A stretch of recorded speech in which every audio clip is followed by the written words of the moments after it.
પરંતુ ભાઈ કોઈનો જીવ જાય તેવી રીતે વિકાસ થતો હોય તો જનતાને તેવા વિકાસની જરૂર નથી। વાત અહીં રાજકોટ જિલ્લાના ઉપલેટા શહેરની છે, જે ડ્રેનેજ અને પાણીની લાઈન માટે શહેરભરમાં રસ્તાઓ તો ખોદી નાખ્યા, પરંતુ કામગીરી ગોકળ ગતિએ ચાલે છે અને લોકોના જીવ જાય તેમ ખાડા ખુલ્લા પડ્યા છે। ત્યારે ઉપલેટાનો ઉબડખાબડ વિકાસ લોકો માટે કેમ માથાનો દુખાવો બની ગયો છે, જોઈ લો એ દ્રશ્યો।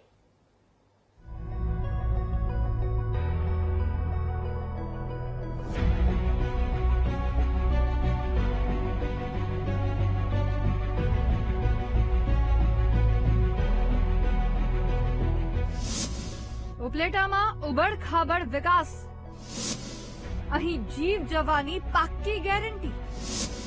સત્તાધીશો ઊંઘે છે, જનતા પરેશાન। દ્રશ્યો જોઈને જ તમને ઉપલેટાના લોકોની વ્યથા સમજાઈ જશે, કારણ કે ત્યાં રસ્તાનું તો નામો નિશાન નથી રહેવા દીધું।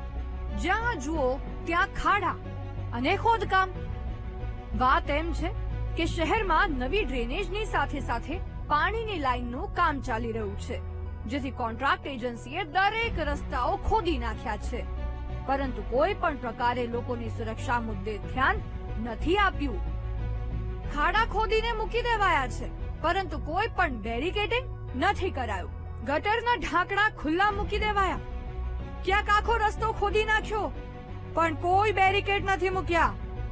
બીજી તરફ કામગીરી ગોકળ ગતિએ ચાલે છે, જેથી હવે તો આ ખાડા લોકો માટે જોખમી બની ગયા છે, માથાનો દુખાવો બની ગયા છે।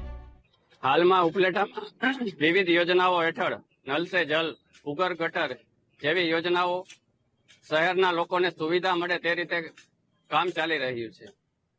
એ આવરકદાયક બાબત છે, પરંતુ જે રીતે કામ ચાલી રહ્યું છે તેમાં ઉપલેટા શહેરના લોકોને ખૂબ જ ભ્રષ્ટાચાર થઈ રહ્યો છે। કામ છે યોગ્ય પ્રમાણમાં થતું નથી। એજન્સી છે એક રોડનું કામ પૂરું કર્યા વગર બીજા રોડનું કામ ચાલુ કરી દે છે। ખૂબ જ ઝડપથી તેઓ કામ આટોપી રહ્યા છે, રોડના કામો અધૂરા મૂકી દે છે, જેથી શહેરીજનોને, વાહન ચાલકોને, વેપારીઓને પારાવાર મુશ્કેલીનો સામનો કરવો પડી રહ્યો છે।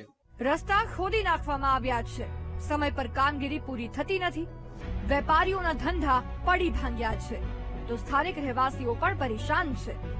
લોકો કહે છે કે નગરપાલિકામાં રજૂઆતો કરવા છતાં કોઈ સાંભળતું નથી, જ્યારે અધિકારી શું કહે છે સાંભળો।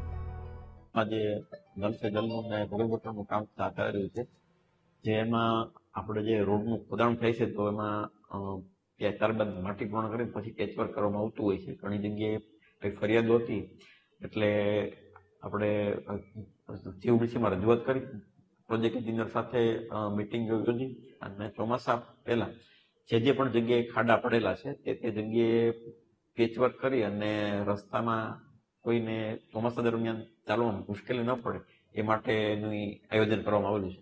અધિકારી કહે છે કે ચોમાસા પહેલા પેચવર્ક કરવામાં આવશે, પરંતુ ચોમાસા સુધી શું લોકોને ખાડામાં જ ચાલવાનું? દ્રશ્યો જોતા જ લોકોની વ્યથા અને મજબૂરી સમજાઈ શકે છે। ત્યારે જોવાનું એ રહેશે કે લોકોની સમસ્યા જોઈને નેતાઓ અને તંત્રનો અંતરાત્મા ક્યારે જાગે છે, ક્યારે સમસ્યાનું સમાધાન આવે છે। ધ્રુવ મારું